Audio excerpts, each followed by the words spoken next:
Jazzcast Pros. Hey, do you have 15 minutes to talk about your mental health and healing journey? Fabulous, because that's about how long this podcast is. Welcome to the Healthy Illness Podcast. I am your host, Kelly Marie, and our podcast is all about helping you build healthier relationships while living with mental health conditions. Today, we're talking about triggers, what they are, how to move through them, and how to kind of ensure that you're not ruining relationships because of lack of understanding around what sets you off. Let's start with a little go slow breathing. Before we even get into triggers and understanding what they are, let's take a second, regroup, and be in this present moment. So go slow breathing, the quick inhale in, long exhale out. As long as your body is comfortable pushing out air, that is how slow you're breathing out. So let's go.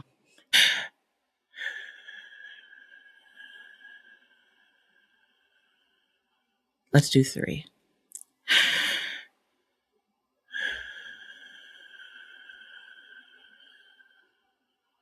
One more.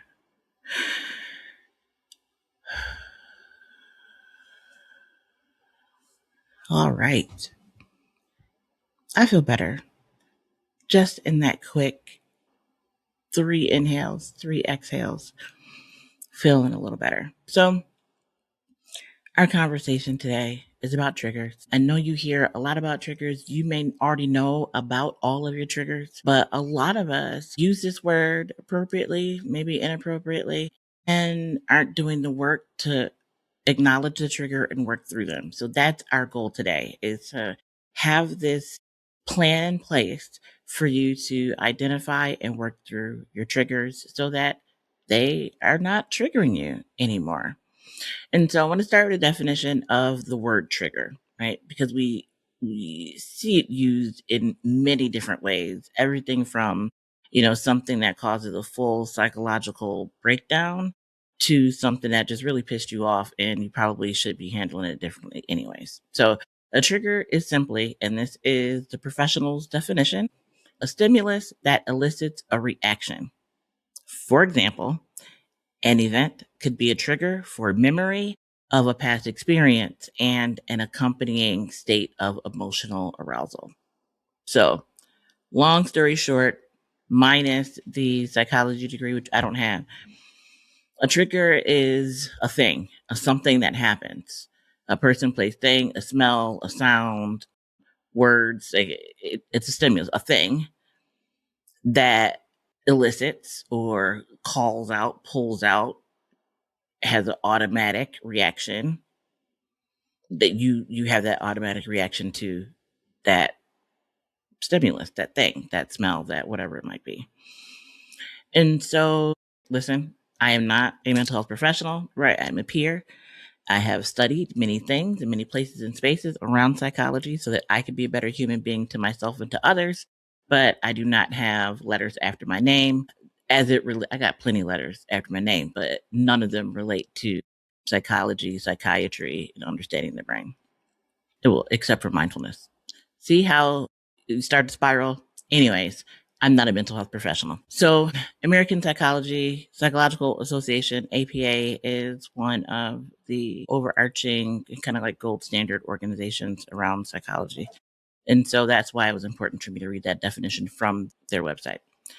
And so we often see this word or hear this word trigger used, and it's used correctly, but it's been, I think, overused and now doesn't have the same weight and understanding that, to me, it once did. Everything now is a trigger, but technically everything it can be a trigger. But is it something that is causing you great harm or causing an emotional arousal that is negative, like an anxiety attack or rapid breathing? Do you pass out, right? Like that is a level of trigger. When I hear trigger, I'm expecting like that level of a response, and not being in a conversation with somebody and someone at the table said something that you didn't like. And so now you're triggered, and then it causes that thing that the person said causes you to react in a way that might be either unprofessional or detrimental to a relationship. And so, what I want to be careful of in the time we have together is to not minimize things like weathering and microaggressions. They very much can be used in this space and in this conversation today, but I want to uplift the fact that Black folks have to deal with, again, this notion of weathering and living with microaggressions in a way that other cultures and other people don't. It's baked into the fabric of America. Often we find ourselves in a position where we may be triggered and we have that initial response, and some of us act in that initial response instead of taking a moment, processing, and responding in a way that is not detrimental to us. And so that is the space that I want to kind of occupy for us today, in being in a situation, whether it's professional or personal, and someone says something or something happens, it elicits this emotional response, but you're able to pause. You're able to catch it before you say something, coming out of autopilot, right? And not having that immediate response that could be detrimental to you or to your relationship. So again, I'm not talking about the space where psychological intervention is necessary. Like you need to, see someone that can help you dive deeper into your triggers and being able to function in spaces without, for example, having anxiety attacks or panic attacks, without passing out, without, having a overwhelming emotional response. And so that we are not having that conversation. But I do encourage you always, like, I think everybody should have a therapist, because why not? But if you are experiencing those types of emotional responses to triggers, like, help is available. And so I want to encourage you to find someone to talk to that will help you work through, those kind of higher end triggers and emotional responses. And so, one of the things that I've been working on in this space of triggers is realizing what sets me off. I'm cool, calm, and collected. So, you really can't get at me. But I have learned through working with, I told you about NASDAQ and the MLP Minority Leadership program that I was in earlier this year, still in, and am a proud alum. But we learned and did some work around triggers and being able to function as a Black leader, or Black woman in leadership and in leadership positions, knowing that these triggers can ultimately upset my trajectory, can throw off a conversation or a program or a keynote address, right? Like, I need to be in a place where I'm able to acknowledge them, see them, hopefully in advance, so that when they occur, they don't really bother me. And so we spent some time in our first week together taking a good amount of time mapping out our triggers. Again, not talking about anxiety, attack, panic attack level trigger. Talking about someone says something or something happens and you crash out quickly, and then they're like, oh, I probably should have handled that differently. That's the space we're in. Had we just taken a step back and done some go slow breathing, process what was happening, and then came up with a way to respond, the situation would have been better managed. And so when we took the time to really map out our triggers, I came up with a list of things that I saw in my professional life and in my personal life that I knew were things that bothered me. Things that when I'm at work, someone said something, I have to check myself and make sure I'm good before I respond. I'll give you a couple of examples. It could be someone's tone of voice. It doesn't have to be something that someone is saying to you. It could be actually the exact opposite. It could be being ignored. It could be the tone of the conversation, words that people use. These are kind of like soft triggers, we'll call them. And so how do you identify those things? And then how do you move through those things? So identifying them, you have to sit down and think about it. Sit down and think about conversations and situations that you've been in where you felt that immediate response to say something that was detrimental to the conversation, to moving forward. I'm not talking about flipping over tables here, right? Like, again, that is a different set of different level of triggers, and we're not talking about those. What sets you off? You have to know that. There is a resounding understanding within healing spaces that we may not be responsible, and we're not, for the things that have happened to us, but we are definitely responsible for the healing in order to get through and rise above those situations. And so I'm not responsible for the child abuse, right? But I am responsible for healing so that those childhood experiences, those childhood traumas, don't have a negative impact on the rest of my life, right? That is my responsibility as a human being, is to heal. And so that is the space that we are working in right now, is thinking about the things that elicit that response for you. For me, when I sat down and really thought about what upsets me, what distracts me in conversation, what gets my heart racing, the heart palpitations, again, not quite anxiety, panic attack level, right? But just in conversation, what people say that can throw me off my game. And so, in part, that is, for me, the overwhelming trigger, again, softer trigger, is questioning my blackness. Being told, especially growing up, that I talked white or that I wasn't really black. And, I'm like, I am the red, the black, and the green. My name is Aquila, wisdom, one who thinks before she speaks. I know the names of my ancestors. I know who pours into me. I know that the land and the ground that we walk on is watered with the blood of my ancestors, right? So, like, you cannot, you don't know about me to question my blackness.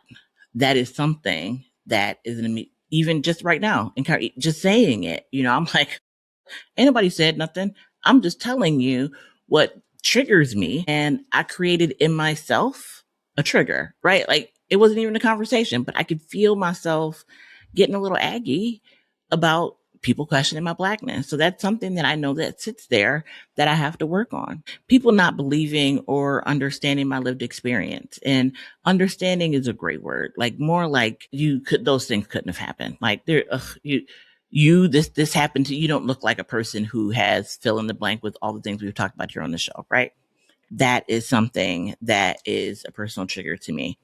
Anyone that is victim shaming, I don't care who the victim is. I don't care what we're talking about. I don't care what the issue is, but blaming people for their situation when the blame belongs elsewhere, that bothers me. I can feel it happening right now, right? Once you've identified those triggers, and it doesn't have to be many, it could just be one, it could be two, it could be 15, right? But knowing yourself is how you go about being better in this personal trigger space. So once you have, your triggers in mind, you really need to map out how you plan to respond. So similar to mindfulness, right? We practice mindfulness for the journey itself, but also so that when we are in situations that require us truly to be present and focus, we've done the work to be present and be focused. It's not new to our minds or new to our bodies to experience mindfulness and to be in I'll say, meditative state, for lack of a better word. So the journey, the practice, the gatherings, Mindful AF coming the first Monday of every month, by the way. Head over to Front Seat Life to sign up. But we practice so that when we're in a situation, we know how to respond. So similarly here, in mapping out your triggers, you want to map them out, know what they are, and know how you're going to respond in those situations.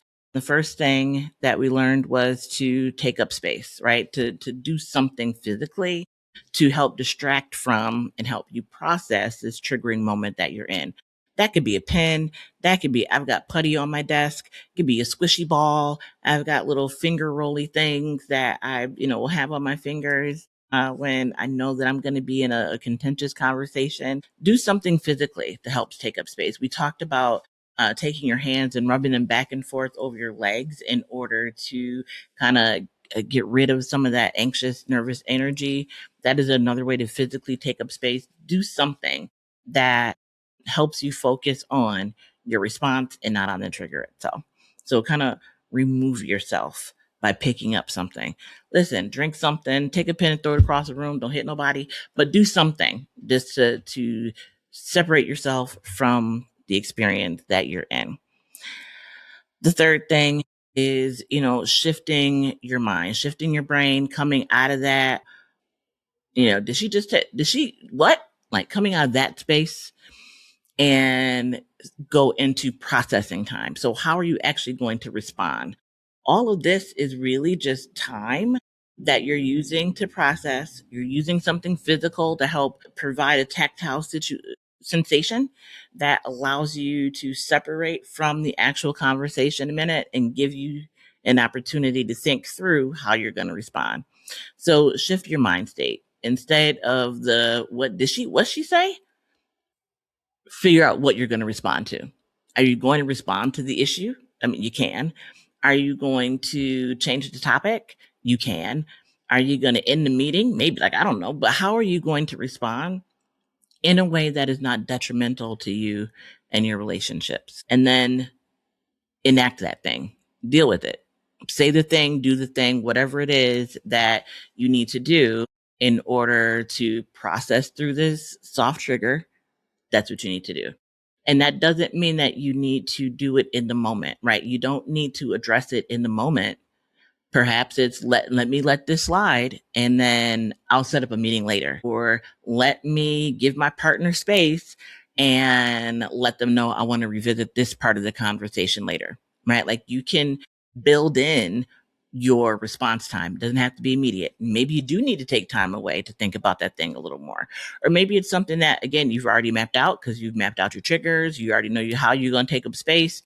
I have these stones that I carry, like meditation stones. They're called worry stones, and I hate that term. So meditation stones or focus stones, whatever you want to call them, to rub.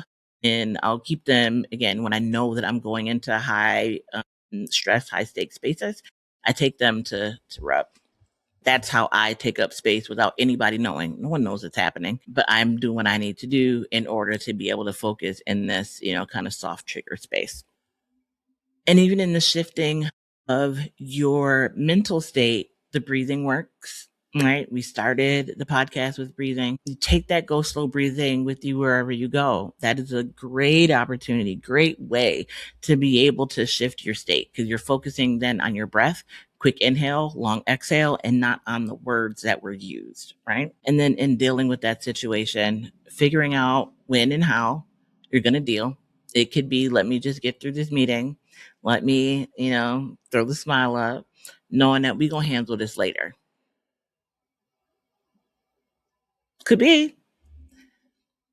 Or maybe it needs to be handled in the moment. But because you've taken the time to process and think, your response is not an automatic response. It's a thought out response. And now I'm going to acknowledge that sometimes that could go either way, but at least it's a thought out response. And that gives you time to think about the consequences of the words that are coming out of your mouth and whether or not you actually want to say them. And so that is quickly, how to deal with these softer triggers. They're going to happen. Map them out, take up space, change your mind state, and then handle the situation. That's it. So until the next time, let me know, what are your triggers? How do you function? Does this work for you? It actually works for me. And when we were learning about it, there was a couple tools that I was like, I don't like that. But what works for you? I'd love to hear from you, to know what works for you when you're in those spaces and places, when, the triggers are triggering and you have to address the situation internally and perhaps externally in the moment. So until the next time, I thank you always for being here and be the light.